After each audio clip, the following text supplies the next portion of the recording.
तर मग अर्जुनाला हे पूर्णपणे कळलं होतं की कृष्ण हे पूर्ण पुरुषोत्तम भगवान आहेत. आणि आता तो जाणून घेण्यासाठी उत्सुक होता की भगवंता, मी तुमची भक्ती कोणत्या कोणत्या भावामध्ये करू, मी तुमचं सतत स्मरण कसं करू. तर त्याच्यासाठी आता हे सगळं गोष्टी सांगतायत.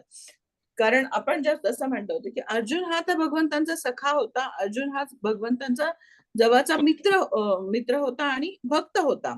तर अर्जुनाला त्या भगवंत समोर प्रत्यक्ष होते, तरी देखील अर्जुन म्हणतो की भगवंता केशु केशुच भावेशु, तर मी तुमचं कोणत्या कोणत्या भावामध्ये स्मरण करू.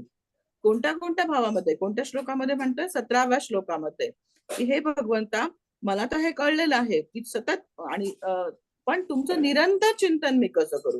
कारण आता कृष्णाचं सतत स्मरण करायला पाहिजे हे अर्जुनाला लक्षात आलेलं आहे. म्हणून तो काय विचारतो की हे भगवंता, मी कोणत्या कोणत्या भावामध्ये तुमचं स्मरण करावं, निरंतर स्मरण करावं किंवा चिंतन करावं.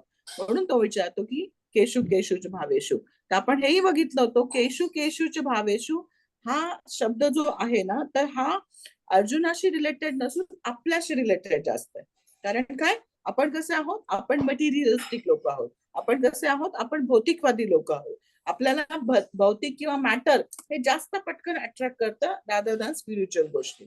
आणि आपल्याला माहिती की आपण जेव्हा हिमालय पर्वतला बघतो तेव्हा आपण जास्त असं म्हणतो की भारावून जातो, काय सुंदर असं हिमालय आहे. जेव्हा आपण समुद्राकडे बघतो तेव्हा असं वाटतं की बापरे, ह्याची तर डेप्थ आपल्याला कळत सुद्धा नाहीये की किती जास्त खोल आहे. तर अशा ज्या गोष्टी आहेत ना, त्याच्याकडे बघून व्यक्ती अट्रॅक्ट होतो. कोण अट्रॅक्ट होतो, तर एक भौतिकवादी व्यक्ती. कारण आपण सगळे या भौतिक जगामध्ये अडकलेला आहे. म्हणून प्रामुख्याने आपला जो भाव आहे तो मटेरियलिस्टिक नेचर आहे. ओके नाही, 3 गुणांनी आच्छादिलेले आहोत आपण. त्याच्यामुळे अर्जुन हे आपल्यासाठी विचारतोय. अर्जुन फक्त रिप्रेझेंटेशन आहे, अर्जुन फक्त माध्यम आहे. प्रश्न ते सगळे आपल्यासाठीच आहे. म्हणून भौतिकवादी लोकांनी तुमचं स्मरण कोणत्या कोणत्या गोष्टीने करावं, कोणत्या कोणत्या प्राकृत गोष्टीने करावं, हे आता तुम्ही मला सांगा. तर ह्याच्यावरती भगवंत म्हणतात की माझ्या ज्या अभिव्यक्ती आहेत किंवा माझं जे ऐश्वर्य आहे, माझं विभूती योग म्हणजे काय, भगवंतांचं विलक्षण ऐश्वर्य. भगवंतांचं विलक्षण ऐश्वर्य म्हणजे विभूती. तर माझ्या ज्या अभिव्यक्ती आहेत, माझ्या ज्या शक्ती आहेत, त्या अनंत आहेत. हे अर्जुना, माझ्या शक्ती अनंत आहेत. त्या मी तुला एका एवढ्या कमी वेळामध्ये कसं सांगू. परंतु तरी देखील आता तू विचारलंस, तर मी तुला त्यातील काही गोष्टींचं वर्णन करून सांगतो. माझ्या अनंत ऐश्वर्यापैकी मी थोडस काही गोष्टी तुला इथं सांगतो. आणि म्हणूनच भगवंतानी पहिला श्लोक आपण म्हटलं ना, की एखादा काय करतो की पहिल्याच बॉलमध्ये सिक्सर मारल्यासारखं भगवंत पहिल्याच बॉलमध्ये सिक्सर मारतात की अहम आत्मा गुडाकेश. विचारलंयस ना, चला आता मी सांगतो. अहम आत्मा गुडाकेश सर्वभूत स्थित अहम आदिश्य मध्यम च भूतानाम अंत एवच. हे अर्जुना, मी कोण आहे, तर सगळ्यांच्या अंतर्यामी असणारा परमात्मा आहे. फक्त इतकंच नाही, तर मी सगळ्यांचा आदी आहे, मध्य आहे आणि अंत आहे. सगळ्या गोष्टी मीच आहे. आणि आपण हे बघितलं की कुठलाही चाइल्ड बर्थ होतं असं म्हणजे आपण काय म्हणतो, चला म्हणजे बाळ जन्माला आलं असं होत नसतं. चाइल्ड बर्थ हे it is not a combination of 2 chemicals. जेव्हा त्याच्यामध्ये आत्मा प्रवेश करतो भगवंतांच्या परमिशननी, तेव्हा त्या स्त्रीच्या गर्भामध्ये ते सीड धारण केलं गेलं जातं असं शास्त्र सांगतं आपल्याला. तर भगवंत कसं म्हणतात, मी आदी अंत आणि मध्य.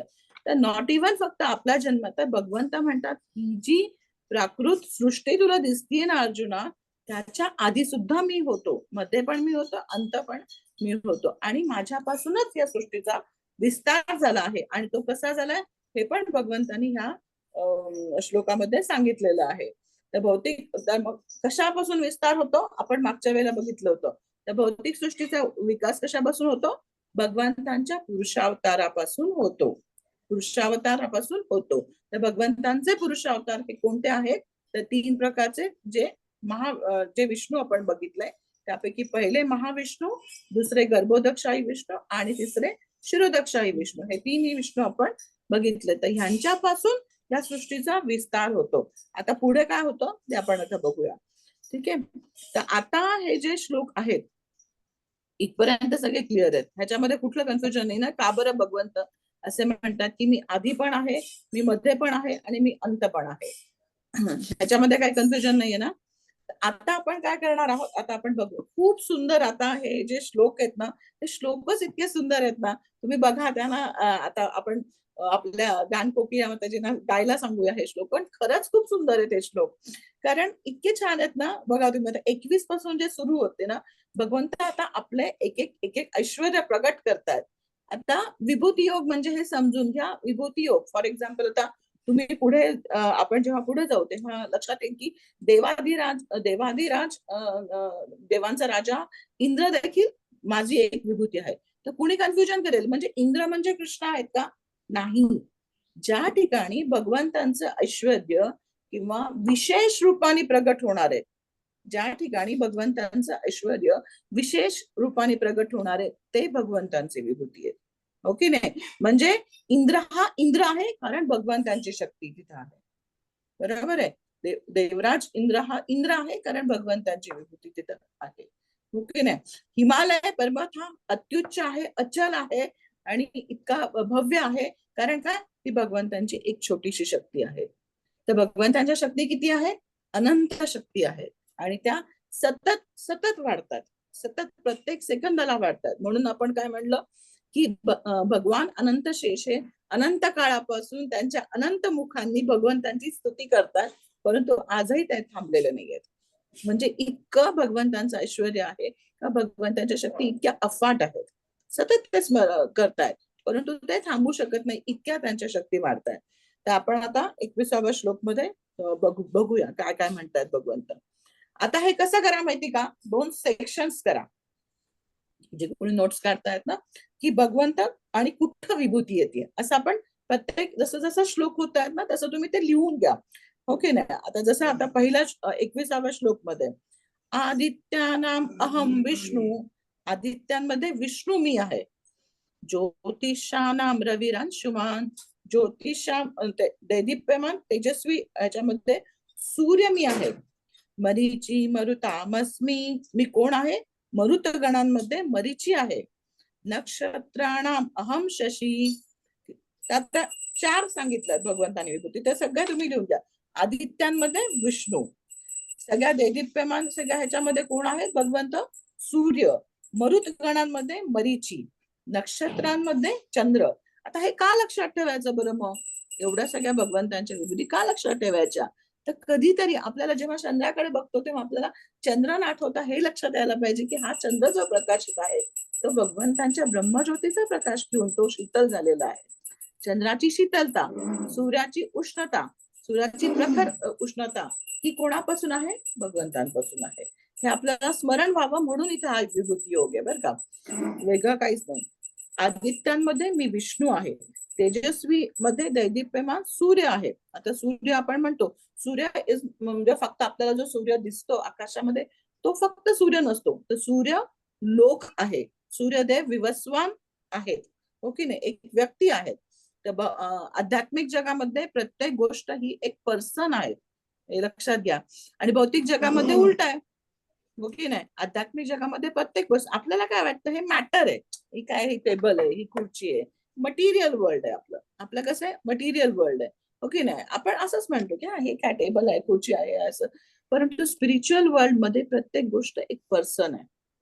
हा पूर्ण वेगळा शिफ्ट आहे खरं सांगायचं तर. प्रत्येक गोष्ट म्हणजे की आपण झाडाकडे बघितलं तर आपल्याला काहीच वाटत नाही हे एक झाड आहे. नाही, स्पिरिच्युअल वर्ल्ड मध्ये झाड इतकं छान आहे की त्याला पण भावना आहे, त्याला प्रत्येकाला भगवंतांची सेवा करायची आहे. तर कुठेही तिथं मॅटर नाही, तिथे एव्हरीथिंग इज स्पिरिट आणि प्रत्येक जण एक पर्सन आहे. तर म्हणून आपले शास्त्र काय सांगतं की प्रत्येक जे हे प्लॅनेट्स आहेत, चंद्र आहे, सूर्य आहे, हे नुसतेच नाहीयेत, त्या प्रत्येकाचं एक धाम आहे. सूर्य लोक आहे, चंद्र लोक आहे. लोक म्हणजे आजचे सायंटिस्ट म्हणतात आम्ही चंद्रावरती जाऊन आलो. चंद्रावरती कोणत्या चंद्रावरती जाऊन आलोय? चंद्र लोक आहे, चंद्र देव आहे तिथं. ओके नाही? आणि त्या त्या प्लॅनेटचं ऍटमॉस्फिअर त्या त्या प्लॅनेटच्या लोकांसाठी सुटेबल आहे, म्हणून सूर्य लोकांमध्ये पण लोक राहतात, चंद्रमध्ये पण, चंद्रलोकमध्ये पण राहतात. परंतु ते असंच तुम्हाला कुठलेही रॉकेट सायन्सने तिथे जाता येत नाही, तर त्यासाठी तुम्हाला विशेष अशी त्या देवतेची उपासना करावी लागते. भागवतम जेव्हा आपण बघतो की जर तुम्हाला चंद्रलोकाची प्राप्ती करायची तर तुम्हाला चंद्रदेवाची उपासना करावी लागेल, सूर्यलोकाची तर सूर्यदेव. असे प्रत्येकाचे एक लोक आहेत आणि प्रत्येक जण एक पर्सन आहे. इव्हन आपण जे हरिनाम घेतो, ओके नाही, हरे कृष्ण महामंत्र आपण रोज म्हणतो ना, हरे कृष्ण कृष्ण कृष्ण हरे हरे, हरे राम राम राम हरे हरे, तो देखील एक पर्सन आहे. हरिनाम प्रभू आहेत. भगवत धामामध्ये हरिनाम प्रभू आहेत. तर प्रत्येक गोष्ट एक व्यक्ती आहे, प्रत्येक गोष्टीला एक भावना आहेत. किती सुंदर आहे ना हे, बघा ना. तर असे आहे. म्हणून आदित्यांमध्ये मी विष्णू आहे, ज्योतिषांमध्ये मी म्हणजे ज्योतिषा म्हणजे सर्व दैदिप्यमान अशा ह्याच्यामध्ये कोण आहे मी सूर्य आहे. सूर्याला बघितल्यानंतर आपण आकर्षित होतो ऑटोमॅटिकली. सनराईज सनसेट बघण्यासाठी आपण धडपड करतो. का बरं इतकं सुंदर दिसतं? तरी भगवंतांची विभूती त्या ठिकाणी विशेष रूपाने प्रगट झालेली आहे, म्हणून सूर्य आणि चंद्राकडे आपण तेवढे अट्रॅक्ट होतो.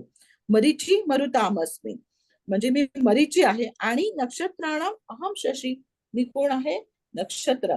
तर चंद्र हा जो ऍक्च्युली प्रकाशित होतो तो सूर्यप्रकाशाच्या मुळे चमकतो. आणि सूर्य आणि चंद्र दोघंही कशामुळे प्रकाशित होतात? भगवंतांच्या ब्रह्मज्योतीमुळे. आणि ब्रह्मज्योती काय आहे? ब्रह्मज्योती काय आहे? भगवंताचं इफुलजन्स. हा, भगवंतांचं इफुलजन्स, भगवंतांची आपण मराठीमध्ये द्युती, बरोबर आहे. हा, तर ते प्रकाशित जे होतं ते भगवंतांची दैदिप्यमान. तर सूर्य आणि म्हणूनच ब्रह्मांड. आता इथे नाही का प्रभुपाद अजून एक छान सांगतात की ब्रह्मांडांमध्ये अनेक सूर्य असल्याच्या सिद्धांताला वेद स्वीकारत नाही. सूर्य हा एकच आहे आणि ज्याप्रमाणे सूर्यप्रकाशामुळे चंद्र प्रकाशमान होतो त्याप्रमाणे सूर्यप्रकाशामुळेच नक्षत्रे चमकतात. ओके नाही, म्हणून भगवंत काय म्हणतात? नक्षत्राणाम अहम शशी. सगळी जी नक्षत्र आहेत, सगळी वेगवेगळी नक्षत्र आहेत ना. ओके नाही, आता तर नक्षत्रांची नावही अवघड आहेत, सप्तर्षी एकच माहिती आपल्याला. तर नक्षत्र ही जी आहेत ना, ही जी प्रकाशित होत आहेत ना, ती माझ्या म्हणजे भगवंतांची विशेष रूपाने विभूती तिथे प्रकट झालेली आहे, म्हणून ती प्रकाशमान होत आहे. आपण काय करूया, 27 नक्षत्र आहे माताजी. अरे वा, चला. माताजींनी सांगितलं 27 नक्षत्र आहे टोटल.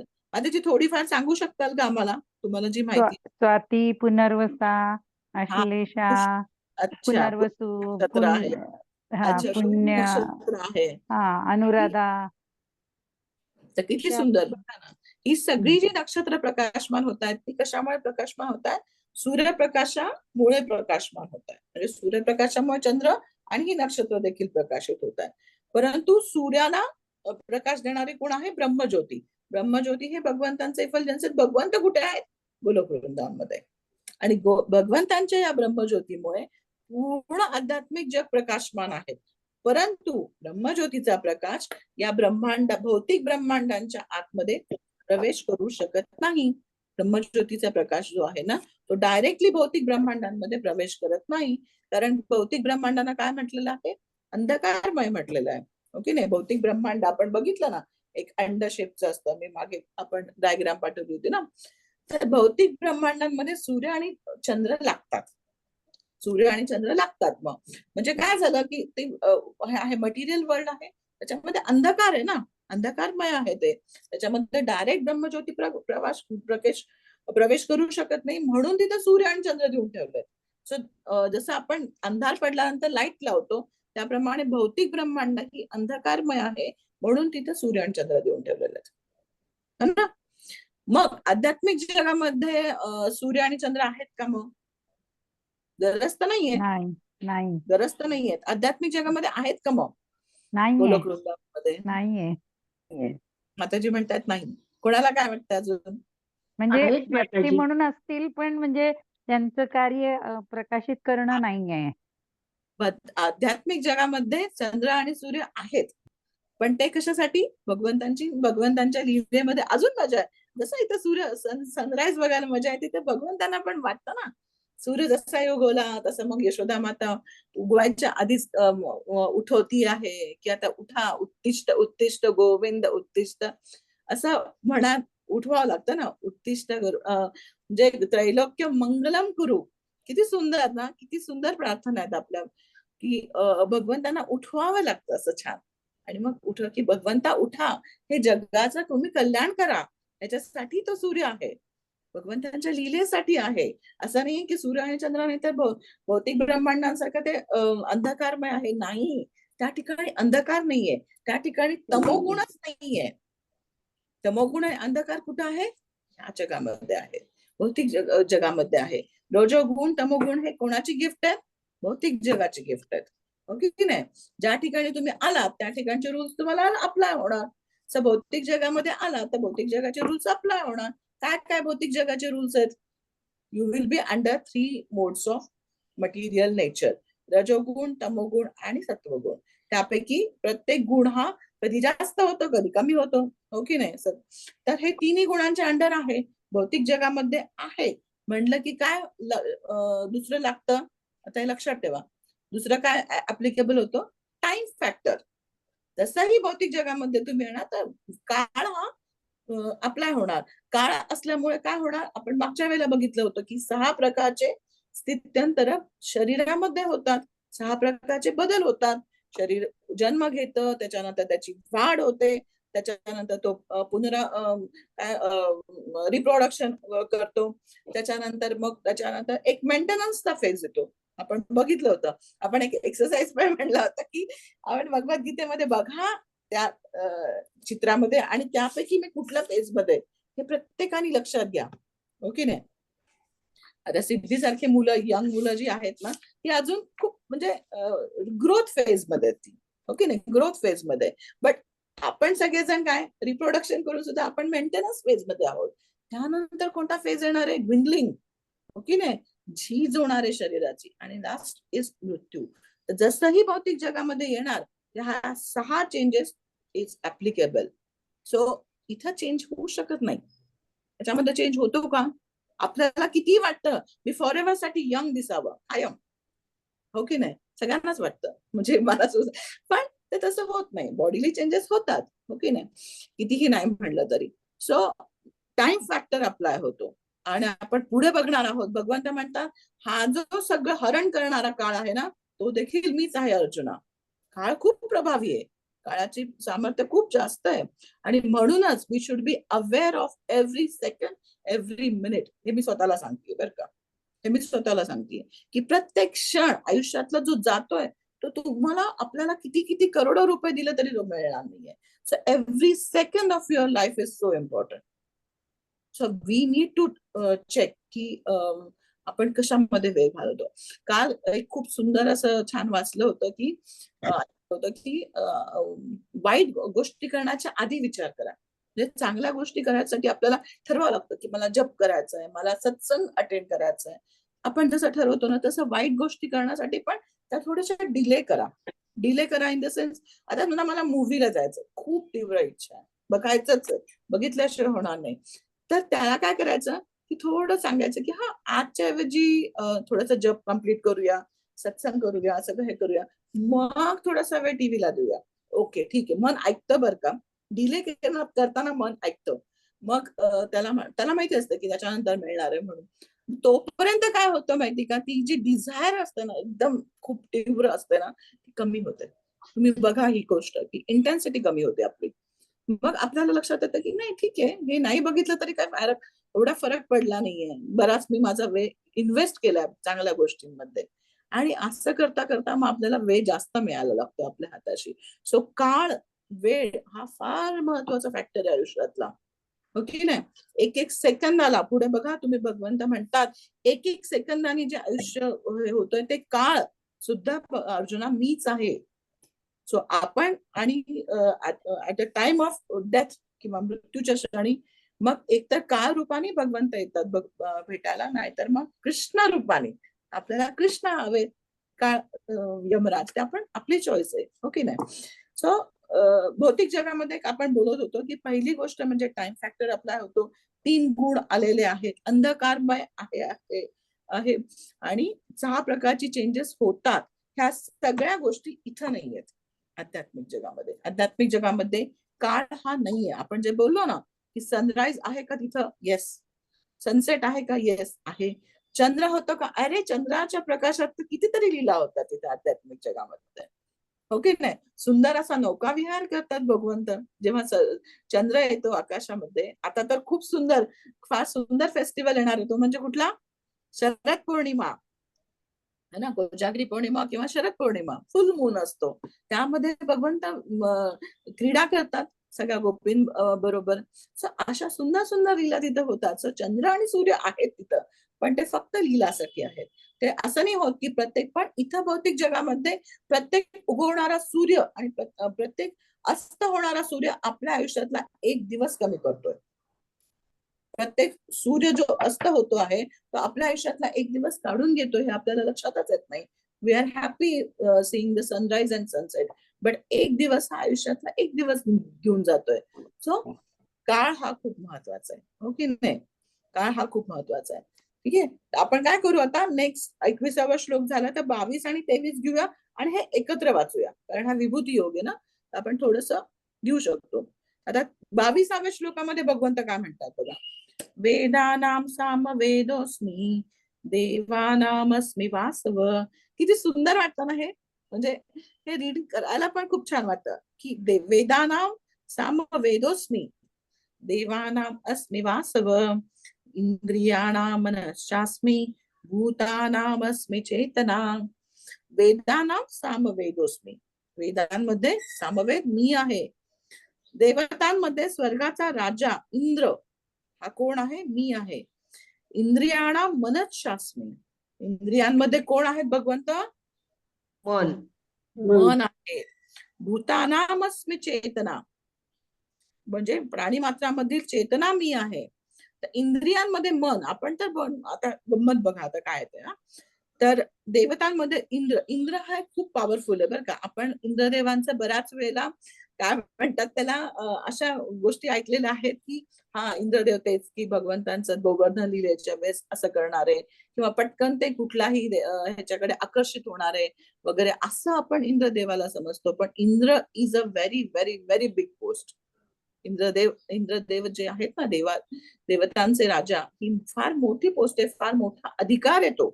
खरं सांगायचं तर कुठलाही राजा, आता पुढे जाऊन तर भगवंत म्हणतात की पृथ्वी तलावरचा पण एखादा राजा असेल, सो आजच्या सेन्समध्ये एक प्राईम मिनिस्टर म्हणा किंवा प्रेसिडेंट म्हणा, इज डेफिनेटली हा भगवंतांच्या परमिशनने होतात बरं का. भगवंतांच्या परमिशन शिवाय होत नाही. It's a very big post, being a prime minister, being a president, किंवा पूर्वी राजा असायचा ना, त्या देशाचा राजा असायचा, तर राजा हा भगवंतांचा प्रतिनिधी मानला गेलाय. राजा हा, प्रामाणिक राजा हा भगवंतांचा प्रतिनिधी मानला गेलाय. जर भौतिक जगामध्ये हे असं आहे, तर आध्यात्मिक जगामध्ये, किंवा आध्यात्मिक जगात तर नाही म्हणू शकत, तर देवतांच्या लोकांमध्ये किंवा सर्ग लोकाचा राजा इंद्र, देवाधिदेव इंद्र, हे किती मोठी पोस्ट आहे. आपण खूप इंद्रदेवांना, हा इंद्रदेवाने हे केलं वगैरे असं म्हणतो, पण व्हेरी बिग पोस्ट. एक वज्र काढलं ना तर बाकीचे सगळे शस्त्र शांत होतात. एकच वज्र त्यांच्याकडे असं आहे की बाकीची सगळी शस्त्र शांत होतात. आपण एक बघितलं होतं बघा, इंद्रदेवाचं काय काय करतात बरं इंद्रदेव आपल्यासाठी, भौतिक पृथ्वीवरच्या लोकांसाठी? पाणी. पाऊस देतात ते आपल्याला, बरोबर आहे. तर त्यांच्याकडे काय आहे? त्यांच्याकडे असे छान, आता आपण बघतोय की प्रत्येक गोष्ट, आता सायंटिस्ट म्हणतात की ते क्लाउड्स तयार होतात, मग ते काय होतं, पाणी तापतं आणि मग त्याची वाफ निघते, ती वरती जाते, त्याच्यापासून आपण सायन्स मध्ये हे सगळं शिकलोय. पण everything is under the permission of Lord, की नाही, भगवंतांच्या डायरेक्ट और इनडायरेक्ट अशा परमिशननी होतं. तर हे जे बादल आहेत ना, ते पण पर्सन आहेत. किती सुंदर आहे बघा. स्वर्ग लोकांमध्ये तर आपण बघतो की संवर्तक नावाचे बादल असतात. तर स्पेसिफिकली इंद्रदेव ते संवर्तक कशासाठी राखून ठेवतात? अतिवृष्टीसाठी. अतिवृष्टीसाठी, प्रलयासाठी. प्रलयाच्या वेळेला अतिवृष्टी होते आणि पूर्ण सगळीकडे येतं, तर ते संवर्तक नावाचे अतिशय, त्या संवर्तकला त्यांनी गोवर्धनला पाठवलं होतं बरं का. संवर्तक बादलला त्यांनी वृंदावन मध्ये गोवर्धनच्या वेळेस जो हे केलं होतं ना, पाऊस पाडला होता, त्या संवर्धक जे पूर्णच्या पूर्ण पृथ्वीचा नाश करण्यासाठी समर्थशाली आहेत, अशा संवर्धक बादलला त्यांनी पाठवलं होतं. तरी देखील इंद्रदेवता एक कण सुद्धा नुकसान करू शकले नाही. का?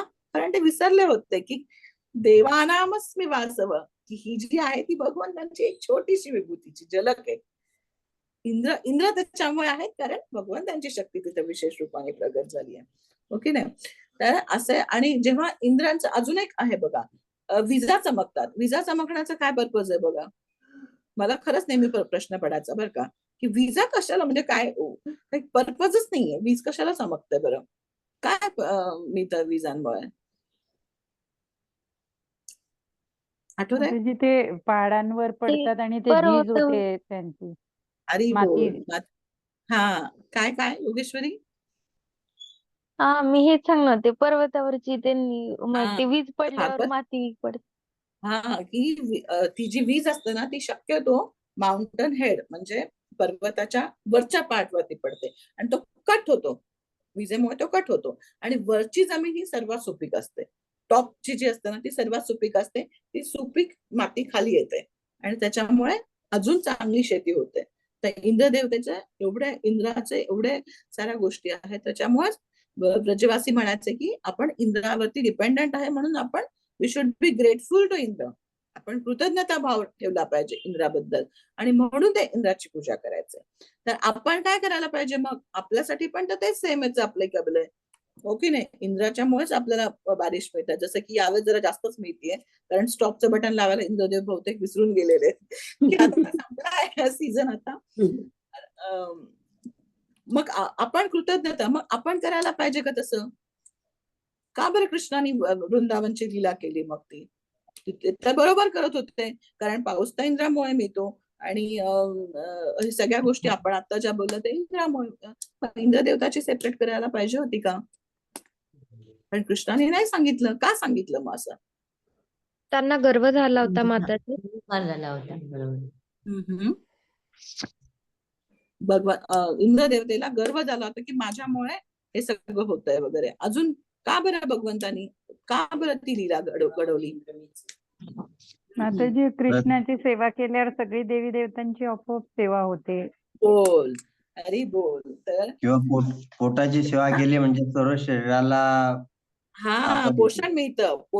अन्न जेव्हा प्रभुपाद 2 एक्झाम्पल्स देतात की if watering the root of the tree आणि स्टमकला फीड करणं. ओके नाही?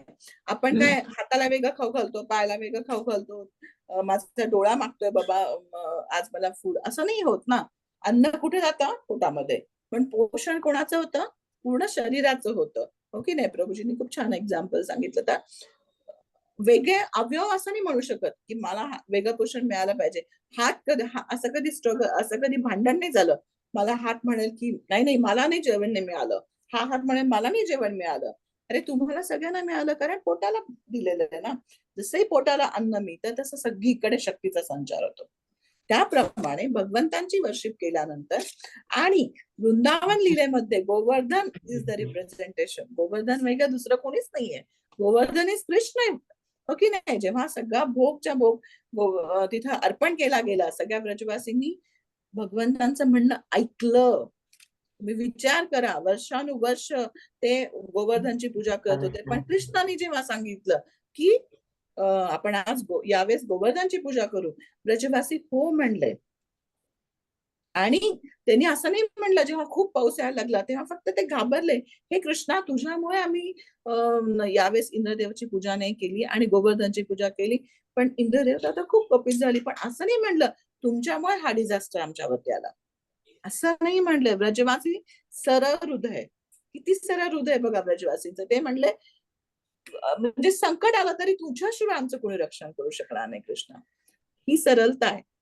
हे भगवंता की कृष्ण खूप जास्त इंद्रदेवता क्रोधित झाली, आता कोण रक्षण करणार? तुमच्याशिवाय कोण करणार?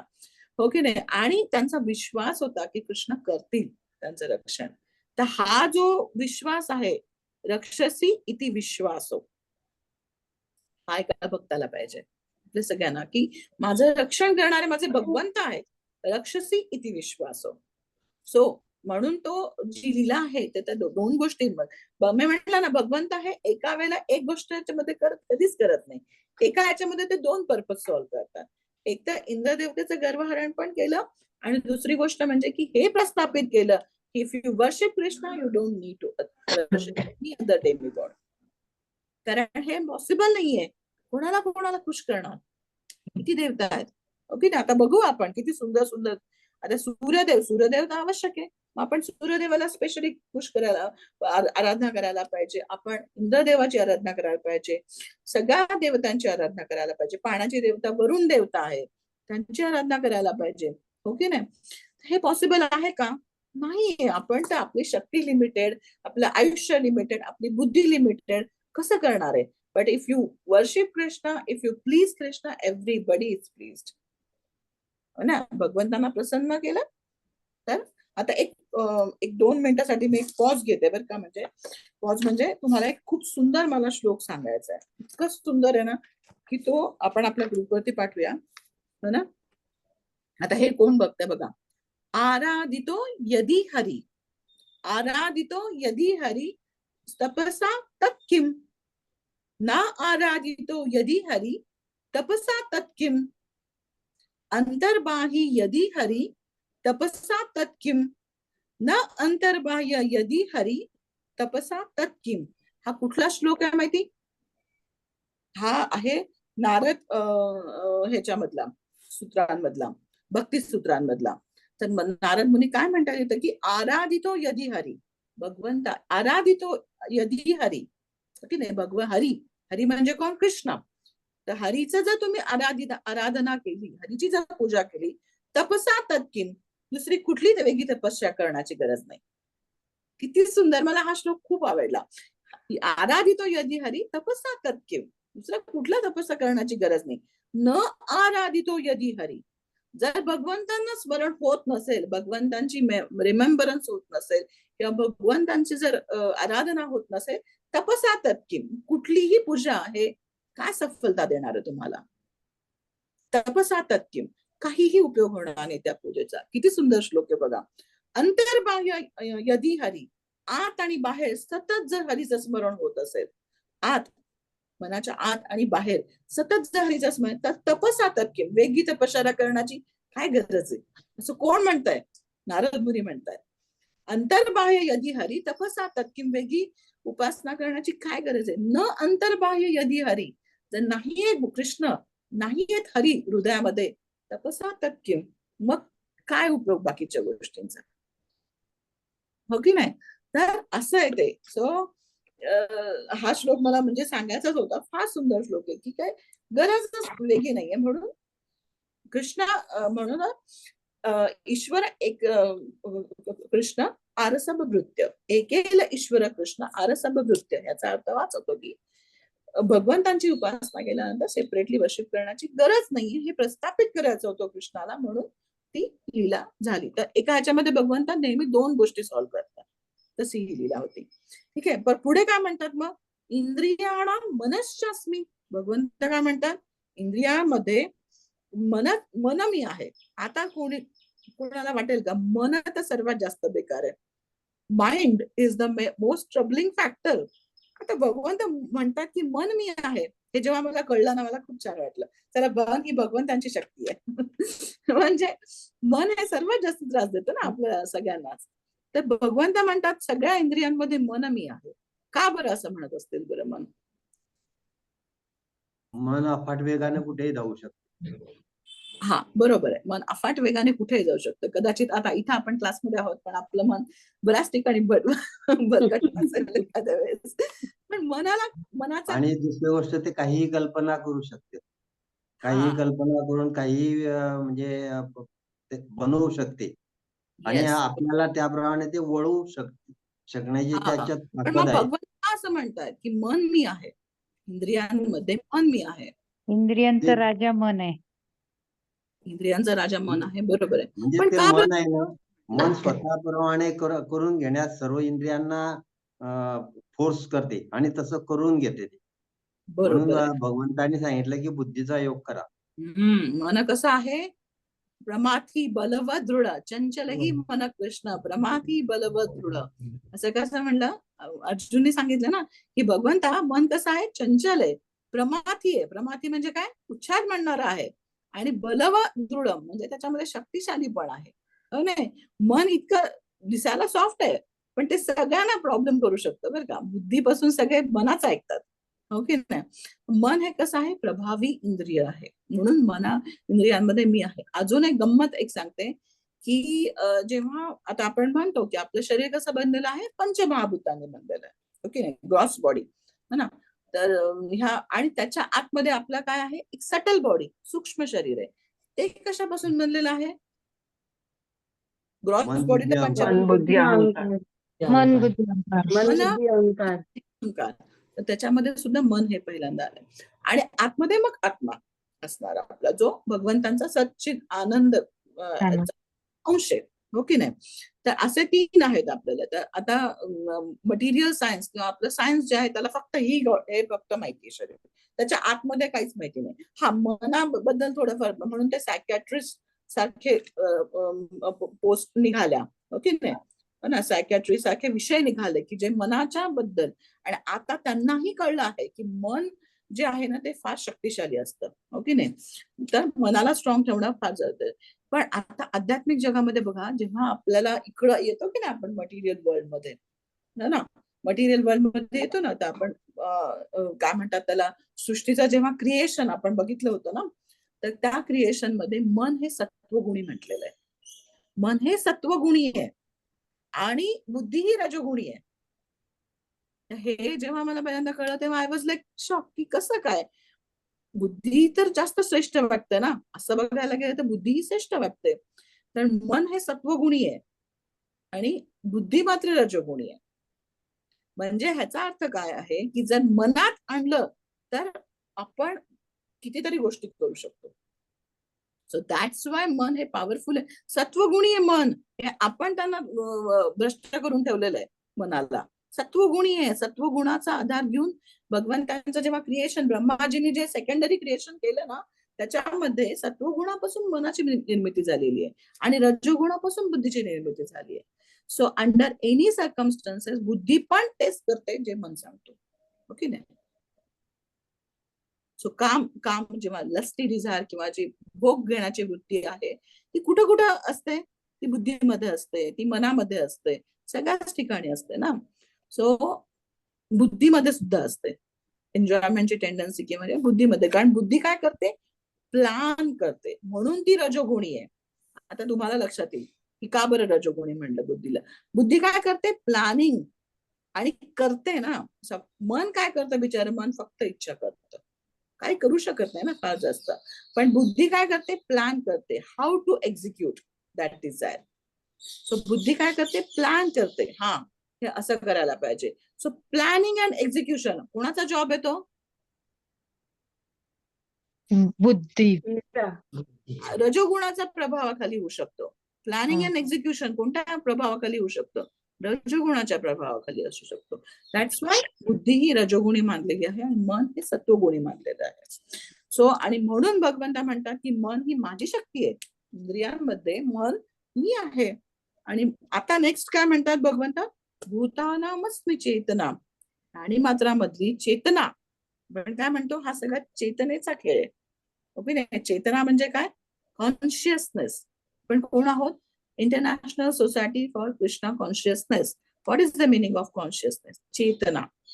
चेतना कशी, तर चेतना ही एकतर भौतिक होऊ शकते नाहीतर आध्यात्मिक होते. जीव कसा आहे, जीव तटस्थ शक्ती आहे, तो एकतर आध्यात्मिक याच्या प्रभावाखाली जाऊ शकतो नाहीतर भौतिक याच्या खाली. मोस्ट ऑफ द टाइम तो बिचारा इकडे तळ्यात मळ्यातच खेळत असतो, ओके नाही.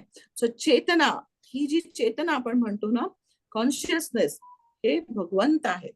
चेतना, भूतानामस्मि चेतना.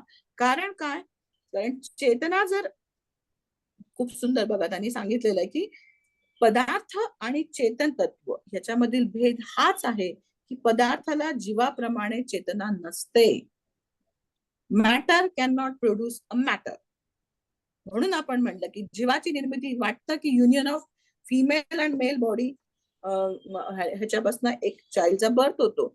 Matter can not produce matter, हो की नाही? त्याच्यामध्ये जेव्हा चेतना रूपाने आत्मा प्रवेश करतो तेव्हाच त्या बाळाचा जन्म होतो, ते सीड निर्माण होतो. भागवतम सांगतं अगदी छोटस सीड निर्माण होतं. अगदी भागवतामध्ये सांगितलं की वटाणाचा छोटासा दाणा तयार होतो आणि तिथून पुढे त्या जीवाची निर्मिती होते. सो पदार्थ आणि चेतन, पदार्थ म्हणजे मॅटर, चेतन म्हणजे कॉन्शियस, ओके नाही? त्याच्याशिवाय पदार्थाला जीवाप्रमाणे चेतना नसते. म्हणून कुठलीच गोष्ट ह्याच्यात होत नाही. म्हणून आपण म्हटलं की भौतिक जग हे सुद्धा, या सगळ्या गोष्टी ज्या आहेत ना, अग्नी वायू सगळी तत्व होती ना, म्हणजे काय म्हणतात त्याला, महत्त्व हे मॅटर होतं.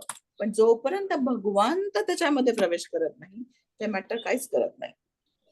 भगवंत कटाक्ष टाकतात भौतिक सृष्टीमध्ये आणि मग जीवांची उत्पत्ती होते. So without intervention of Lord Krishna, nothing is going to happen. Nothing actually happens. Creation वगैरे तर सोडून द्या, काहीच होत नाही. तर भगवंतांचा तिथं प्राणी मात्रामधली चेतना, चेतना फॉर एक्झाम्पल, व्यक्ती गेला, कोण गेला? कोण गेला? तो व्यक्ती तर तिथंच आहे, त्याचे हात आहेत, पाय आहेत, चेहरा आहे. का म्हणतात मग असं? उचला आता त्यांना, असं म्हणतात. कोण गेलं? आपण कधी हा विचार केलाय की जी व्यक्ती आपल्याला खूप प्रिय असते ती व्यक्तीला घेऊन जाताना घेऊन जातात का?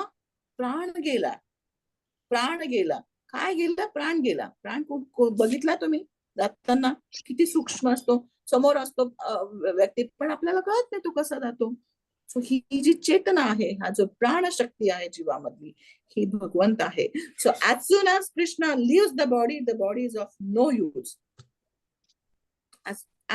ज्या क्षणी भगवंत, परमात्मा आणि आत्मा हा सोडतात शरीराला काहीच किंमत नाही.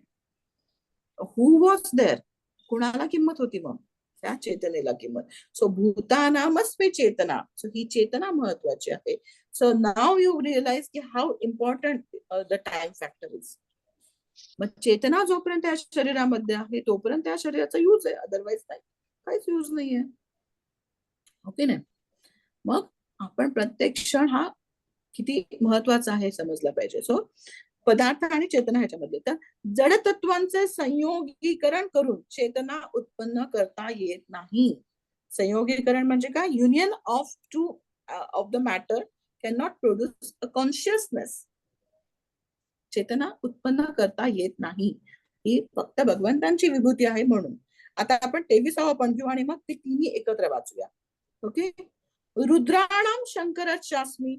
हे अर्जुना, रुद्रांमध्ये शंकर मी आहे.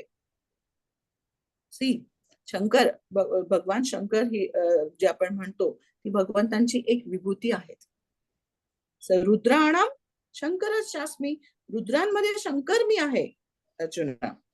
वेत्तेषु यक्ष राक्षसम. यक्ष आणि राक्षसांमध्ये कोण आहे मी? कुबेर. आता खूप छान, कुबेरचं कोण? सगळी जग हे कुबेरच्या प्रसन्नते करतं सगळं कार्य. पण भगवंत म्हणतात हे कुबेर म्हणजे माझी एक विभूती आहे. म्हणजे कुबेर त्याच्यामुळे आहे कारण भगवंतांची शक्ती त्या ठिकाणी प्रगट झालेली आहे. सो कुबेर देवता, आता आपल्याला माहिती कुबेर देवता कसं असं मोठं असं पोट असतं त्यांचं आणि त्यांच्याकडे अशी खूप अफाट संपत्ती असते. कुबेर यंत्र पण मिळतं, त्याचे सगळेजण आराधना करतात. कारण काय? कुबेर देवता प्रसन्न, कारण काय? संपत्ती आहे ना. कुबेर म्हणजे कोण? संपत्तीचा भंडार आहे देवतांना. कुबेर आणि कोणाला दिलं होतं लोन?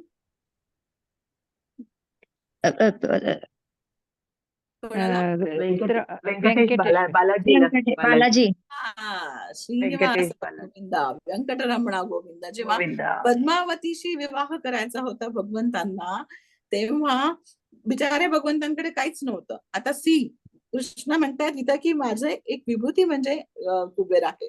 पण भगवंत बघा कशी लीला करतात की लक्ष्मीजी सोडून गेली ना, लक्ष्मीजी रुसली, ओके नाही? बालेच्या लीलेमध्ये काय होतं की लक्ष्मीजी रुसली आणि ती कोल्हापूरच्या ठिकाणी तपश्चर्या करत बसली, हो ना? आणि आता लक्ष्मीजी नाही तर मग भगवंत बिचारा त्यांच्याकडे कसं संपत्ती असणार? मग ते काय म्हणतात, आता मला विवाह करायचा. आता विवाह म्हणल्यानंतर किती मोठी गोष्ट ना, तर त्याच्यासाठी पैसे कुठून येणार? तर ते लोन घेतात. कुबेर देवतेकडनं, कुबेरांकडनं लोन घेतात. ही भगवंतांची लीला आहे बरं का ही. आता तुम्हीच विचार करा की ज्यांच्याकडनं शक्ती येते त्यांच्याकडनं ते लोन घेतात कुबेरांकडनं, आणि ते भगवंतांचं लोन कोण फेडतं? सगळे भक्त फेडतायत. पण पर्पज काय आहे?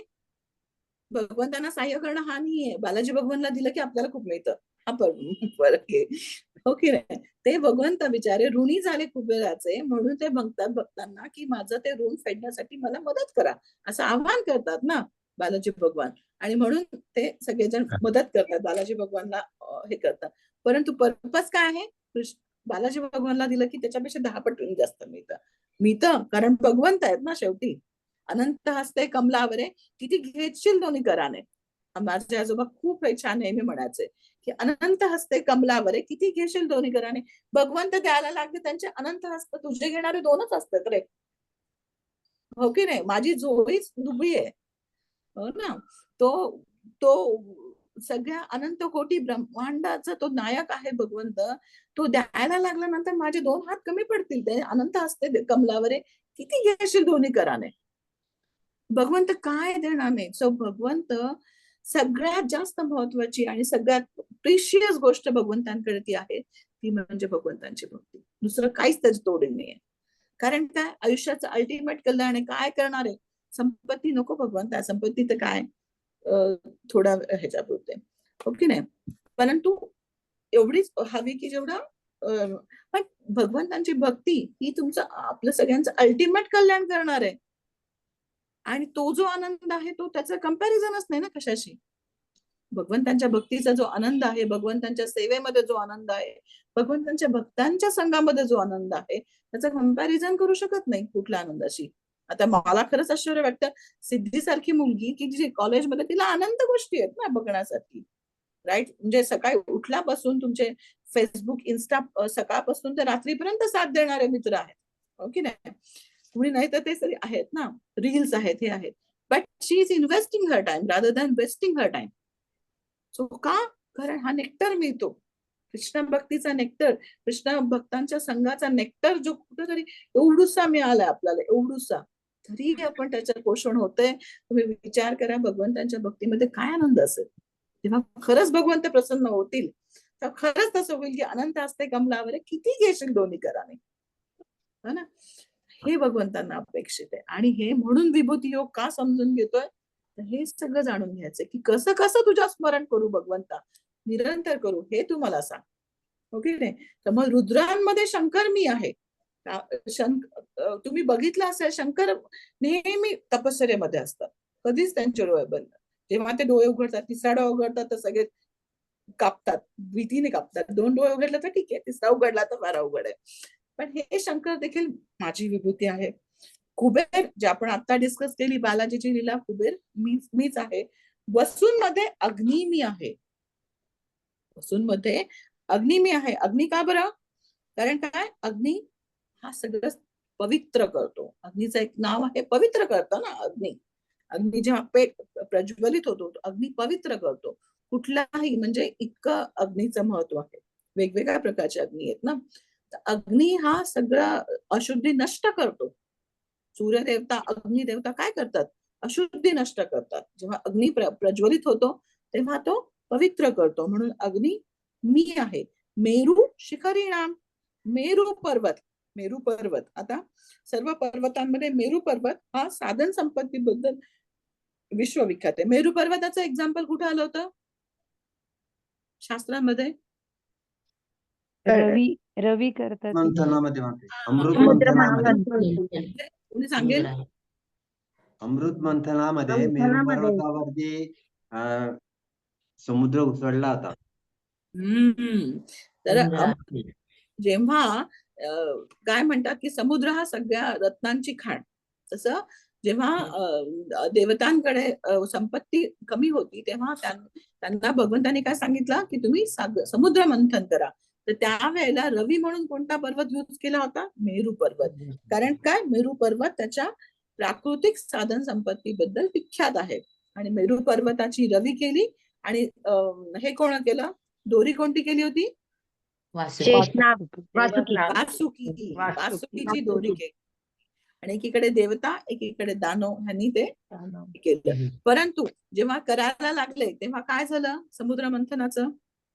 तो डोलायला लागला मेरू पर्वत, तर खाली मेरू तिथे पर्वत डोलायला कासवाचं लागला. रूप धारण केलं भगवंताने. कुणी त्यांना आधार दिला? कासवाने भगवंताच्या रूपामध्ये त्याला भगवान. आधार दिला. खाली भगवंत होते, वरती मेरू पर्वत आणि ती दोरी असं केलं. So, वर तिथं वर सुद्धा वर अजित प्रभू होते ना वर. हा वरती हे भगवंतांचं अजित रूपाने भगवंत म्हणजे तो असा फिक्स होता आणि तो असं दर्शन केलं गेलं. ओके नाही, तर प्रत्येक गोष्टीचा आधार कोण आहे? भगवंत हेच पुन्हा एकदा दाखवलंय. सो जरी आपण म्हणलो की अनंत शेष हे ब्रह्मांड धारण करतात, त्या अनंत शेषाला धारण करणारे कोण आहेत?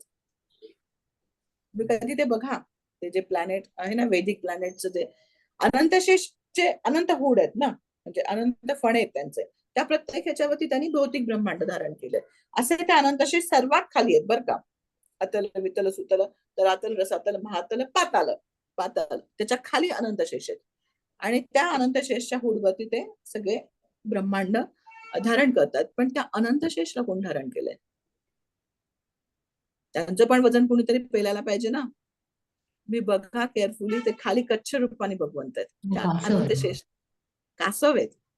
तर भगवंतच धारण करतात या भौतिक ब्रह्मांडाला. पण जरी आपल्याला वाटत असेल की अनंत शेष त्यांच्या अनंत, खाली त्यांना बेस बिचारांना कोण आहे? अनंत शेषचा भगवंत. सो दे कहा जाओगे मुझसे बचकर, जहां भी जाओगे मुझे ही पाओगे. कोणी भगवंतांना सोडून दुसरीकडे जाणार कुठं? जाणार तरी कुठं जाणार? नको तुमचं स्मरणही नको. हा आपण बाहेर जातो आणि मग हिमालय, अरे काय सुंदर हिमालय, कहा जाओगे, माझीच ती विभूती आहे. सूर्याकडे बघून वा सनराईज किती सुंदर आहे, फोटो काढूया, असा फोटो काढूया, असा फोटो काढूया, असा फोटो काढूया. वी शुड रिमेंबर की कृष्णाची विभूती आहे ते. चंद्रामध्ये तर किती सुंदर निघतात फोटो, ओके ना. पण कहा जाओगे मुझसे बचकर, तर ते अनंत जे शेष आहे ज्यांनी सगळी भौतिक ब्रह्मांड धारण केली, त्या अनंत शेषाचा भार करणारे सुद्धा कच्छ रूपाने भगवंताच. So we can not escape from lord Krishna. कुठं जाणार? परमात्मा रूपाने भगवंत आहे, चेतना रूपाने भगवंत आहे, कुठं जाणार भगवंतांना जोडून?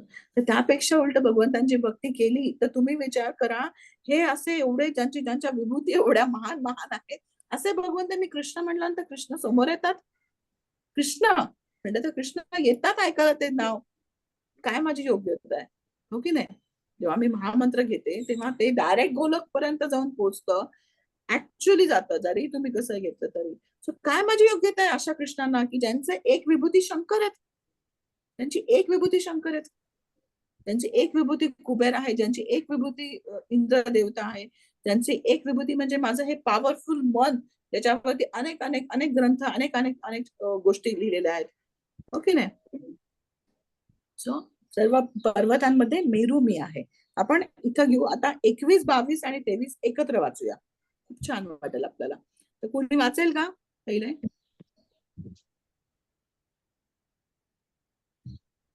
दुर्गा माताजी वाचताय? हो हो वाचते माता. वाचा वाचा. आदित्यानाहं विष्णु ज्योतिषारविरंशुमान् मरीचिर्मरुता अस्मि नक्षत्राणामहं शशि वेदानां सामवेदोऽस्मि देवानामस्मि वासुवा इंद्राणामनश्चास्मि भूतानामस्मि चेतना रुद्राणां शंकर चास्मि वित्तेषो यक्षरक्षसां वसूना पावक चास्मि मेरु शिखरिणा अहम. हरी बोल. हरे कृष्ण. अजून कोणी वाचेल? वाचू माताजी. येस येस वाचा ना. आदित्यानामहं विष्णु ज्योतिषां रविरंशुमान् मरीचिर्मरुतास्मि नक्षत्राणामहं शशि वेदानां सामवेदोऽस्मि वेदानामस्मि वासवः इंद्रियाणां मनश्चास्मि भूतानामस्मि चेतना रुद्राणां शस्त्रास्मि वेत्तेषो यक्षरक्षसां वसूनां पावक मनश्चास्मि मेरुः शिखरिणाम ते बोल. अजून कोणी वाचेल? मी वाचते माताजी. येस येस वाचा ना. आदित्यानाम विष्णु ज्योतिषा रविषुमान् मरीचिर्मरुतामस्ति नक्षत्राणां शशि वेदानां सामवेदोऽस्मि देवनामस्मि वासव इन्द्रियाणां मनश्चास्मि भूतानामस्मि चेतना रुद्राणाम शङ्कराचास्मि वित्तशो यक्षर राक्षसां वसुनाम पावक चास्मि मेरु शिखरिणामहं. हरि बोल. हरी बोल. तू वाचतेस का योगेश्वरी? हा मी वाचते माताजी. वाच ना. आदित्यानां विष्णु ज्योतिषा रवी असं नको रश्मिमान वाचू. आदित्यानाम अहम विष्णू इथे थांब आणि मग पुढे वाच. आदित्यानाम् अहं विष्णु ज्योतिषा रवि रश्मिमान मरित मरीची. हा.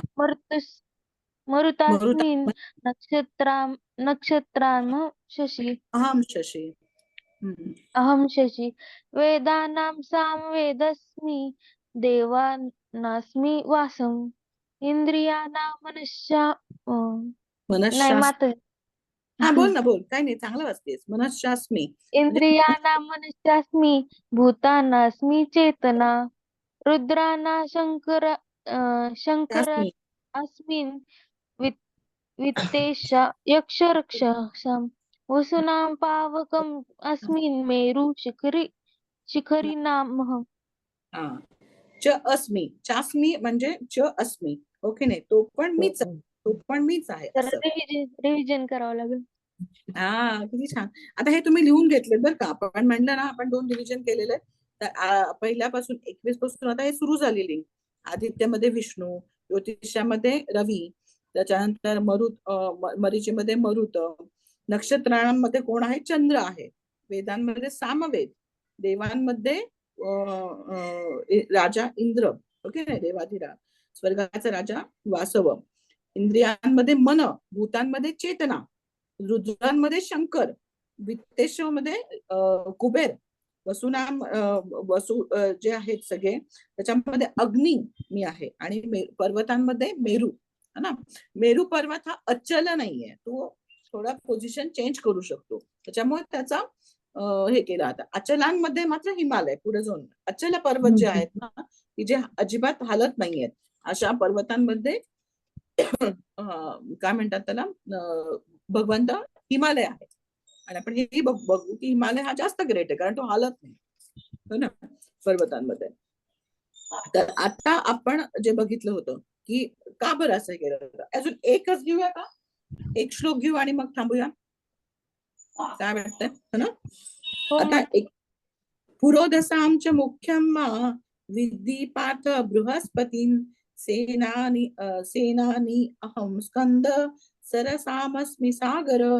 पुरोधसांच मुख्यम विद्धि पार्थ बृहस्पतीं सेनानां अहं स्कंद सरसामस्मि सागर. म्हणजे हे अर्जुना सगळ्या पुरोहितांमध्ये जे कोणी पुरोहित आहे त्याच्यापैकी बृहस्पती हे कोणाचे पुरोहित आहेत?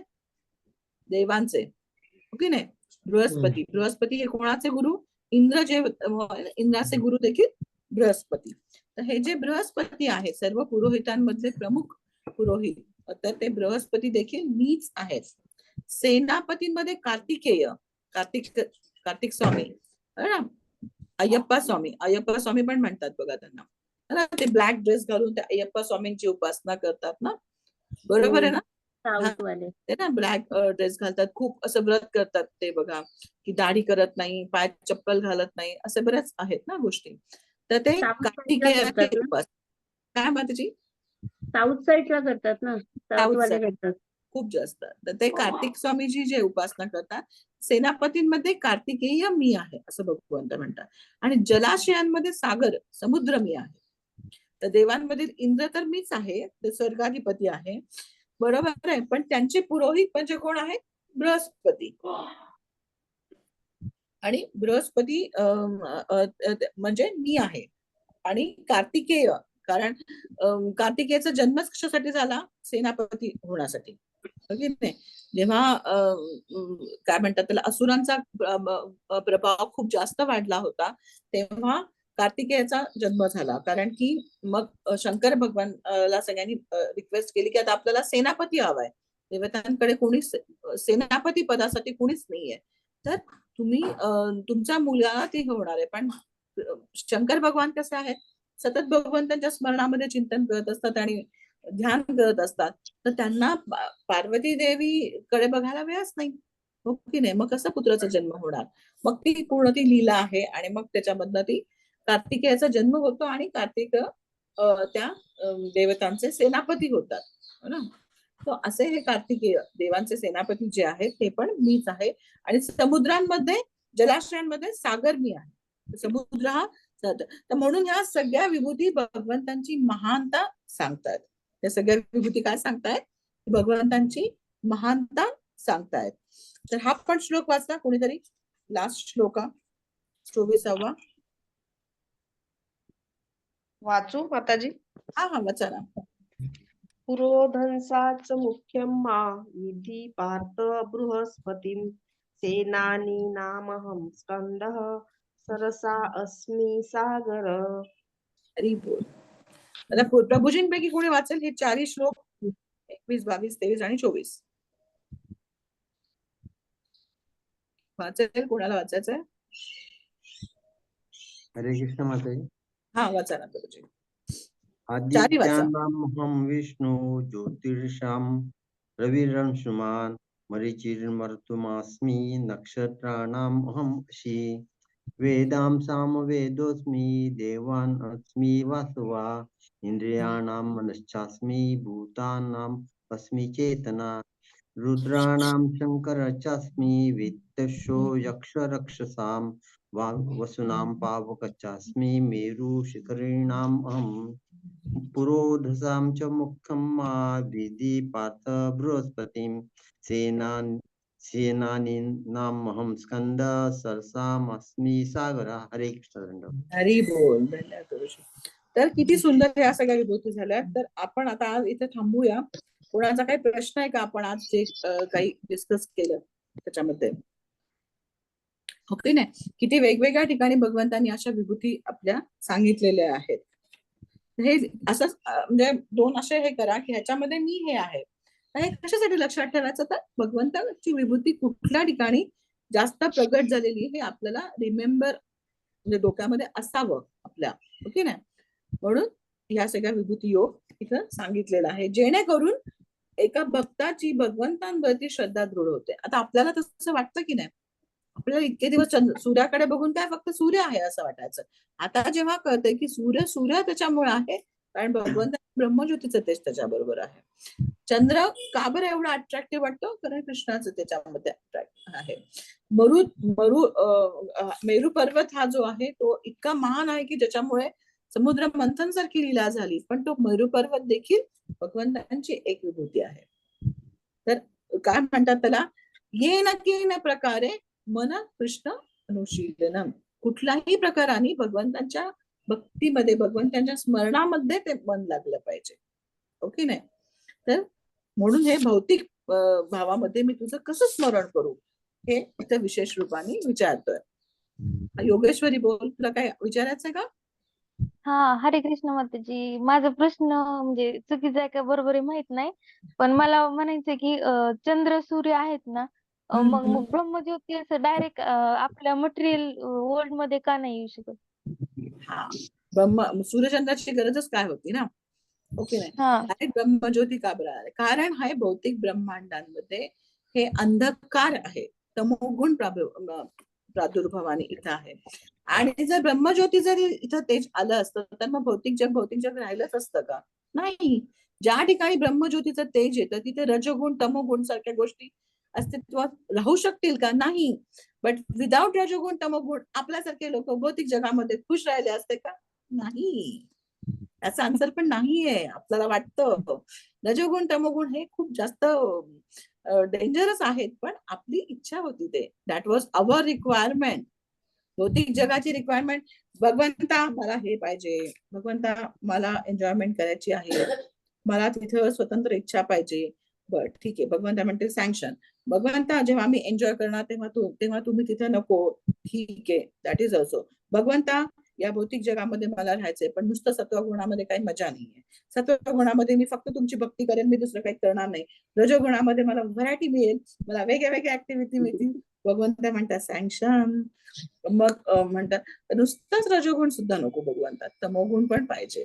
तर त्यात भगवंत म्हणतात अरे तमोगुण तर किती डेंजर असते, त्याच्यामध्ये तू काय काय करशील. भगवंता तुम्हाला काय माहिती, तमोगुण मध्ये पण चांगला आनंद आहे.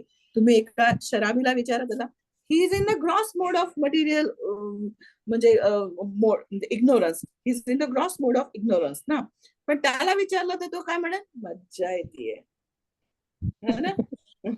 मज्जा येते. ते गौर गोपाल प्रभूंचा तो जोक आठवतो मला. एका दारू पिणाऱ्या व्यक्तीला जर विचारलं ना की इस दुनिया में कौन बडा, फेमस जोक गौर गोपाल प्रभूंचा, तर तो म्हणतो की सर्वात इस दुनिया में सबसे वो बड़ा जो पूरी बोतल पी के एक टांग पे खड़ा. दो टांग पे खड़ा आहे. असं म्हणजे शराबी लोकांना वाटतं की ते एन्जॉय करतायत, त्यांना कधी वाटत नाही की आपण इग्नोरन्स मध्ये आहोत, मग गुणामध्ये. ही विल नेव्हर थिंक की त्याच्यामध्ये काय चुकीचं आहे. नाही, पब मध्ये डान्स करणाऱ्या लोकांना चुकीचं वाटतं का त्यांना? आम्हाला नाही माहिती पब मध्ये काय असतं, पण पब मध्ये साधारणतः असं पूर्ण तमोगुण असतं. बट दे आर एन्जॉईंग, ते एन्जॉय करतात.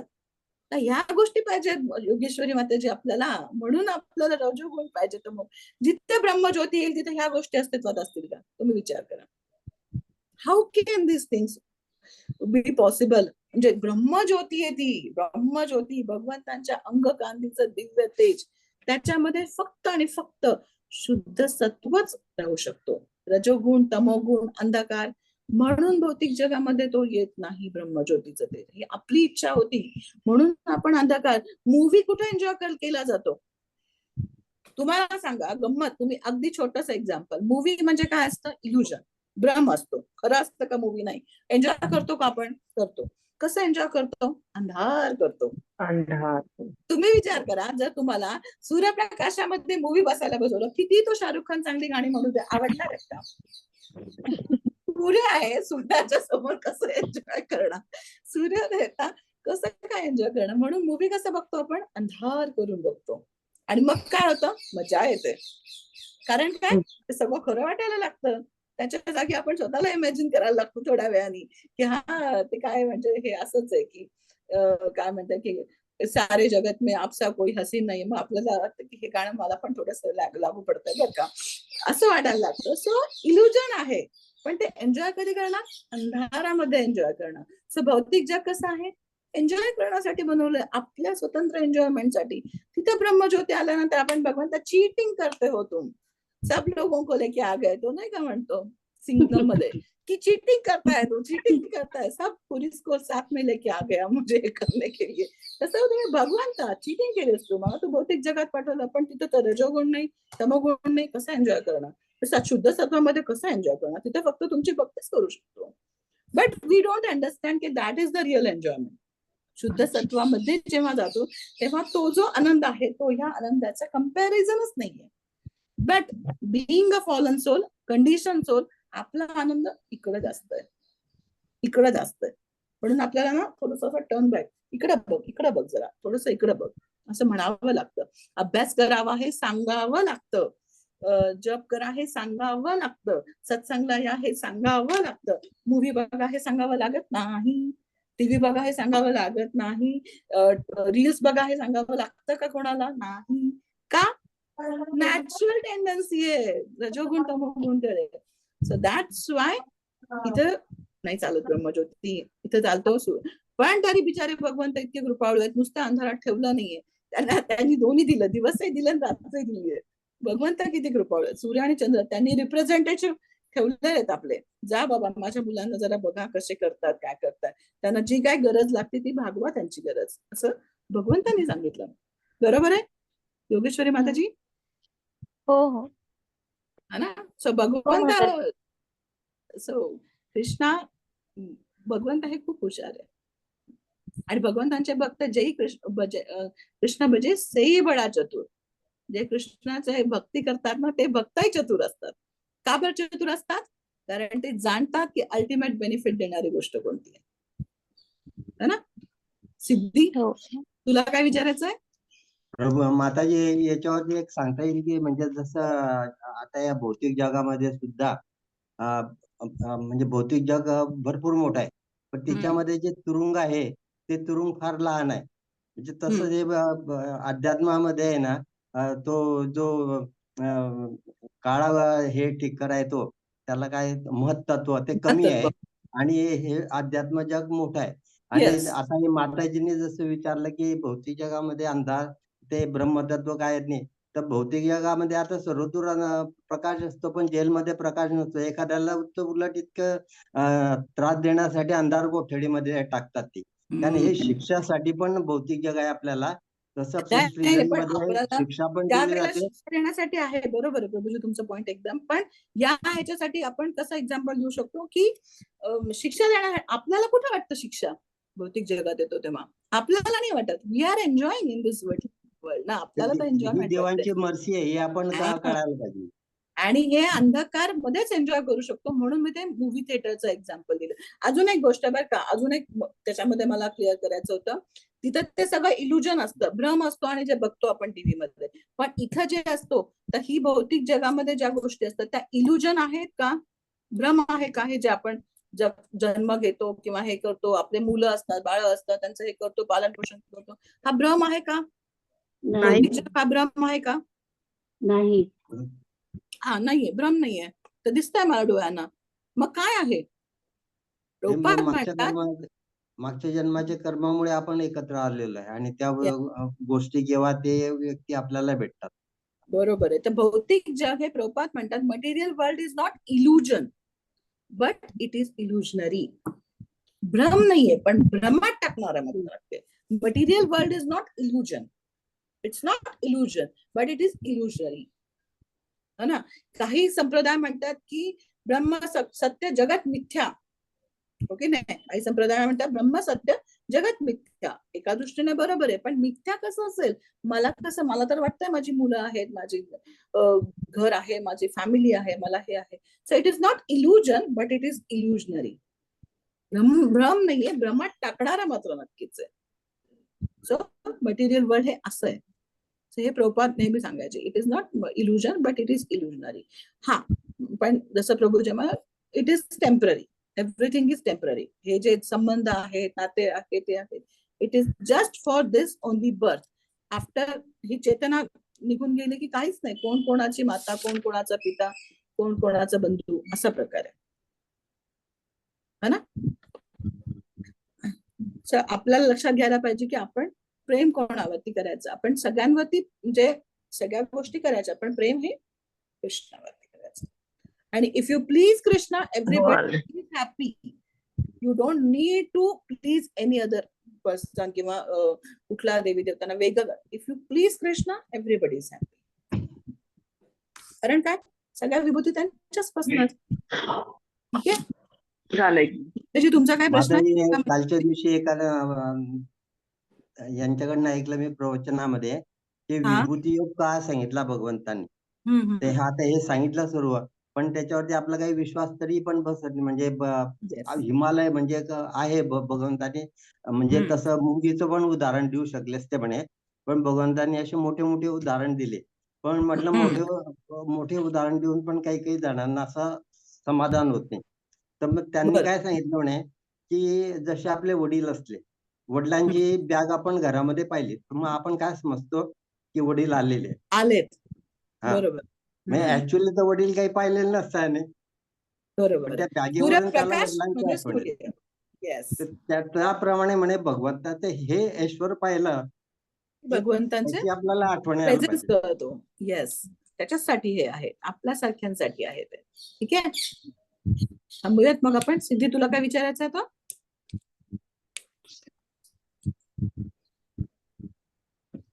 मला विचारायचं होतं की आता जे हे सांगितलं ना आपण स्ट्रक्चर की सगळ्यात मध्ये आत्मा परमात्मा, मग सटल बॉडी म्हणजे मन आणि मग ग्रॉस बॉडी. येस. तर त्यानंतर हे पण की मन फक्त विश करतं सत्वगुण मध्ये आहे आणि बुद्धी करून रजोगुण. बरोबर. सो जेव्हा डेथ वगैरे होते तर ग्रॉस बॉडी तर आपण सोडतोच येस. आणि आत्मा नाहीये त्यात म्हणतो, म्हणजे मग तेव्हा फक्त मन जातं. म्हणजे मला हे नाही कळलं की जेव्हा आपण जातो तेव्हा बुद्धी पण चालली जाते आणि फक्त मन असतं, म्हणजे ते सटल शांतपणे. बॉडीचं काय होतं? सटल बॉडीचं काय होतं? हा ग्रॉस बॉडी तर ठीक आहे, ग्रॉस बॉडी तर समोर असतं की ते गेलं, त्याच्यामधनं आत्मा गेल्यानंतर त्या ग्रॉस बॉडीचा काहीच उपयोग करत नाही. आत्मा तर निघून गेलेला असतो. मग व्हॉट अबाउट सटल बॉडी, असं तुला वाटतंय? तर सटल बॉडी हा खूप खूप छान त्यांनी प्रश्न विचारलाय की सटल बॉडीचं काय होतं मग. तर सटल बॉडी गंमत ह्याची अशी आहे, जसं आपलं बाहेरचं शरीर असतं ना, एक्झॅक्टली तशी सटल बॉडी असते बरं का. एक्झॅक्टली तशी छोटं सूक्ष्म, जे आपण आपला जे घोस्ट वगैरे बघतो ना, की घोस्ट वगैरे जे असतात असं आपल्या ऐकलेलं. सो हे काही म्हणजे काही खोटे नाहीये, ऍक्च्युली ती योनी आहे. तर त्यांच्यामध्ये काय असतं की सटल बॉडी फक्त असते, ग्रॉस बॉडी नसते. कोणाचं तरी म्यूट करायचं. हा, तर सटल बॉडी जेव्हा असते फक्त आणि ग्रॉस बॉडी नसते, तेव्हा त्याला तो स्पिरिट सोल बनतो. ओके नाही. तर ऍक्च्युअली आयडियली स्पीकिंग जेव्हा ग्रॉस बॉडी किंवा स्थूल शरीर सोडतं ना, तेव्हा सटल बॉडी ही त्याच्या बरोबरच घेऊन जातात. ओके नाही, सटल मन बुद्धी. प्रॉब्लेम असा असतो की ही सटल बॉडी जी आहे ना, त्याच्यामध्ये मन बुद्धी अहंकार, त्याच्यामध्ये त्या ज्या आयुष्यभर जे डिझायर केलेल्या असतात ना, त्या सगळ्या त्याच्यामध्ये नोंद असतात आणि त्या डिझायरच्या अकॉर्डिंगली दुसरं शरीर आकार घेतं. हा गंमत आहे, हा सगळा चेतनेचा खेळ. त्याच्यामुळे म्हटलं ना, तर मन बुद्धी आता मनामध्ये अनंत इच्छा राहिलेल्या असतील या जन्माच्या, बुद्धी आहे त्याच्याबरोबर आणि मिथ्या अहंकार आहे. तर मनामधल्या ज्या डिझायर्स असतात ना सिद्धी, त्याप्रमाणे दुसरं शरीर मिळतं मग. म्हणून तुम्ही ज्या भावामध्ये तुम्ही काय म्हणतात त्याला, मृत्यू क्षणी तो देह सोडता, त्या भावाप्रमाणे तुम्हाला नेक्स्ट बर्थ का मिळतो मग. हा जो सटल बॉडी जी आहे, सूक्ष्म देह जे आहे ना, त्याच्यामध्ये तो सगळं नोंदणी करून ठेवलेली असते मनामध्ये, की आयुष्यभरच्या माझ्या काय डिझायर्स आहेत किंवा माझी आयुष्यभराची काय कर्म आहे. त्याप्रमाणे मग भौतिक प्रकृती तुम्हाला एक दुसरा रेडीमेड दुसरं ग्रॉस शरीर देते आणि मग जसं दुसरं ग्रॉस शरीर मिळते ना, सटल बॉडी त्याचा आकार घेते. फॉर एक्झाम्पल, आता एखादा व्यक्ती आहे, त्यांनी आयुष्यभर पापकर्म केली आहे, त्याला एका श्वानची योनी, कुत्र्याची योनी मिळणार आहे, तर सटल बॉडी त्या कुत्र्याच्या योनीप्रमाणे आकार घेते आणि त्याच्यामध्ये त्याने तो त्याचा प्रवास चालू राहतो. सो सटल बॉडी म्हणजे मनामध्ये आपल्या इच्छा असतात, त्या इच्छा ज्या असतात त्याप्रमाणे आपल्याला दुसरं शरीर मिळतं. की नाही, किती डेंजरस आहे. म्हणून आपण यम यम वापी स्मरण भावम तजन तंते कलेवरम तम तम वैती कौंतेय. पुढचं काय, सदा म्हणजे ज्या प्रकारच्या भावाने मी शरीर सोडणार, त्या प्रकारचं नेक्स्ट बॉडी माझी तयार राहते. कारण काय, सटल बॉडी त्याप्रमाणे मग आकार घेते. ठीक आहे. मन बुद्धी अहंकार किती डेंजरस आहे बघा. खूप डेंजरस आहे ना. तर तसं मग ते सटल बॉडी ग्रॉस बॉडीचं, दुसऱ्या ग्रॉस बॉडीचं. असं ग्रॉस बॉडी काय आहे, टेलरमेड गोष्टी आहेत. भगवंतांच्या शॉप मध्ये किती वस्त्र करून ठेवलेली, 84 लक्ष योनी, तसे 84 लक्ष शरीर आहेत. सो तुझी जशी डिझायर, असा शॉपिंग मॉल आहे जिथं गेल्यानंतर सगळ्या डिझायर कम्प्लीट होतात. ही डिझायर आहे, चला ही टेलरमेड बॉडी तुझ्यासाठी रेडी आहे. नॉनव्हेज, आयुष्यभर नॉनव्हेजच खाल्लेला आहे, नॉनव्हेज खाण्याची इच्छा आहे, yes, tigers body is ready for you. So ते शरीराचा आकार घेणार. किंवा एखाद्या व्यक्तीला खूप तमोगुणामध्ये असतो, झोपून राहावं वाटतं, बाकी काही नाही. So ourselves body is ready for you. असं आहे ते. भगवंत भौतिक सृष्टीमध्ये काही भगवंत आणि हे सगळं करताना भगवंत त्याच्यामध्ये काही हे नसतं, हे ऑटोमॅटिकली होतात ह्या प्रोसेसेस. नमे कर्म आणि लिंपंती नमे कर्म फलेच स्पृहा. भगवंत म्हणतात की these things are like by the laws of material nature, these things are going working.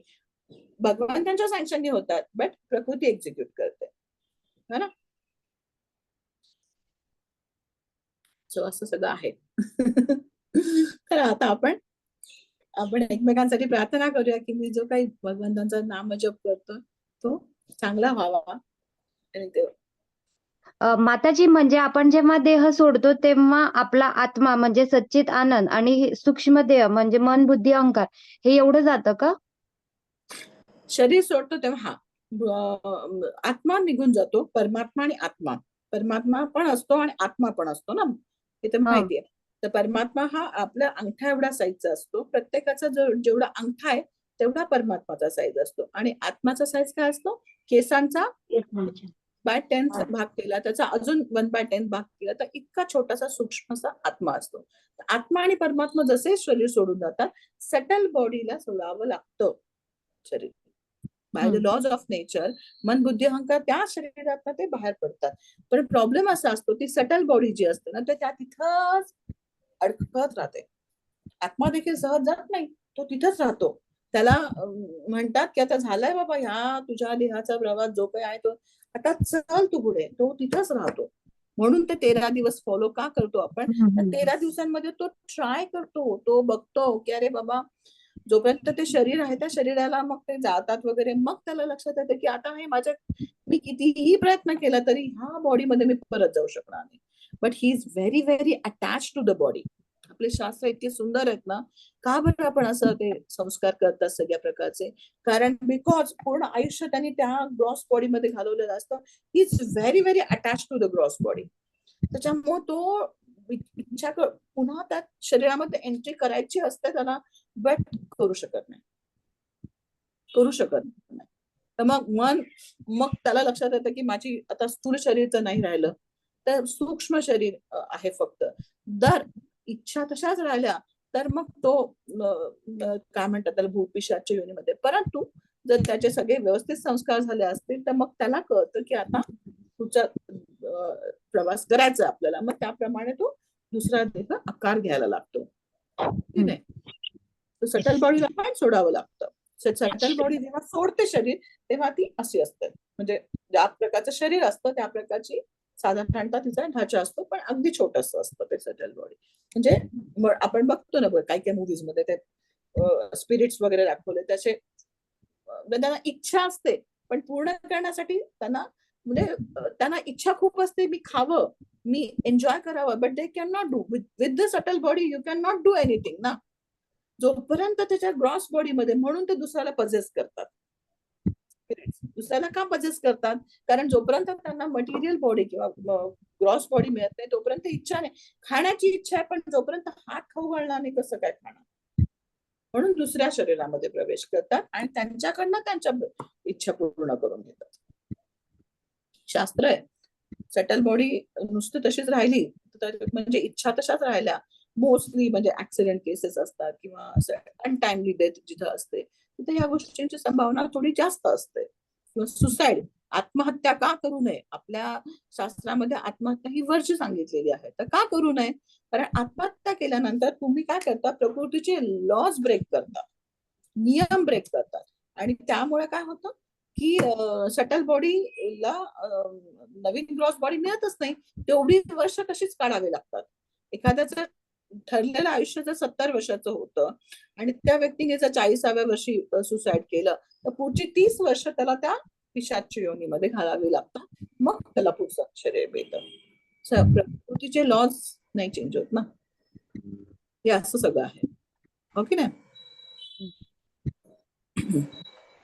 So you should be thankful की आपण आयुष्यात. एक कीर्तनकारांचं मी कीर्तन ऐकलं होतं, तर त्यांनी असं सांगितलं होतं की हे जे आत्मा असे पिशाच्योनीमध्ये असे फिरत राहतात म्हणे. आणि आता जसं तुम्ही सांगितलं आत्महत्येचं वगैरे, तर म्हणे तो आता तुम्ही पाहिलं असेल म्हणे की गांडूळ जे असतं ते एका दिशेनेच चालतं म्हणे, पण त्याला जर मध्ये ब्रेक केला ना तर ते दोघं दिशेने दोन गांडूळ असे चालायला लागतात. तर ते हे जे पिशाच्योनीचे लोक असतात ना, हे असं बघत असतात कुठे आपल्याला एंट्री मिळेल, तिथे ते एंट्री घेऊन ते जातात. ते शास्त्र आहे. अशुची जिथं असतं तिथं त्यांना एंट्री मिळते. हो की नाही? चालेल, आपण थांबूयात मग. माताजी, समुद्र मंथनाच्या वेळेस बेसला कासव होतं आणि टॉपला काय होतं? काय तुम्ही काय सांगितलेलं? अजित ना माताजी आपला आहेत का? नाही गेला. अजित रूपाने भगवंतानी वर्ण पण सपोर्ट दिला होता. ओके थँक्यू हरे कृष्ण हरे कृष्ण. वांछा माताजी अजितचं थोडस एलाबोरेट कराल का? हा. अजित म्हणजे काय असं? हो, मी पुढच्या वेळेस नक्की करेल प्रभूजी. नक्की करूया आपण त्याच्याबद्दल. हरे कृष्ण. वाञ्छाकल्पतरुभ्यश्च कृपा सिन्धुभ्येव च पतितानां पावनेभ्यो अनंत कोटि वैष्णव वृंद की जय. श्री प्रभुपाद की जय. भगवद गीता महाग्रंथ की जय. जय हरि बोल. हरे कृष्ण प्रणाम माताजी. दंडवत प्रणाम जय माताजी. माताजी प्रणाम. हरि आजचा बोल. क्लास खूप छान झाला माताजी. छान सांगितलं माताजी. खूप छान सांगितलं. माताजी सगळं गुरु महाराजांची कृपा आहे. हा मॅडम. हा रोजचा दिवस सावधानतेने घालवायला पाहिजे असं आलं. काय काय रोज काय? रोजचा दिवस हा किती सावध राहून आपल्या मनाने किती सावध राहायला पाहिजे, कोणत्या गोष्टीत जायचं, कोणत्या गोष्टी नाही करायच्या. बापरे, खरंच माताजी. हो, म्हणून मी म्हटलं हे सगळं मी माझ्यासाठी सांगते की प्रत्येक सेकंद आयुष्यातला किती इम्पॉर्टंट आहे ना. हो की नाही? अगदी बरोबर आहे माताजी.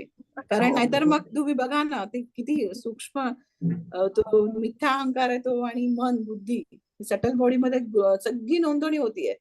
हा, त्याच्यासाठी लक्षात आलं की किती महत्वाचं आहे. हे महत्वाचं आहे. So why प्रभुपाद, म्हणजे आपल्याला आता लक्षात येते की प्रभुपादांची काय इच्छा आहे, सतत कृष्णाच्या स्मरणामध्ये राहावं, सेवेमध्ये राहावं. कारण काय, तो भाव त्याच्यामध्ये येईल आणि त्याप्रमाणे तुम्हाला तसं मिळेल. आता अहो त्यांना आला बघा. मिळेलच. हा, हो हिच काम आहे. हरी वाचा. ओके, चालेल, थांबूया आपण. हरे कृष्ण. हरे कृष्ण. दंडवत प्रणाम. हरे कृष्ण माताजी. हरी बोल. हरे कृष्ण दंडवत प्रणाम माताजी. दंडवत. हरी बोल.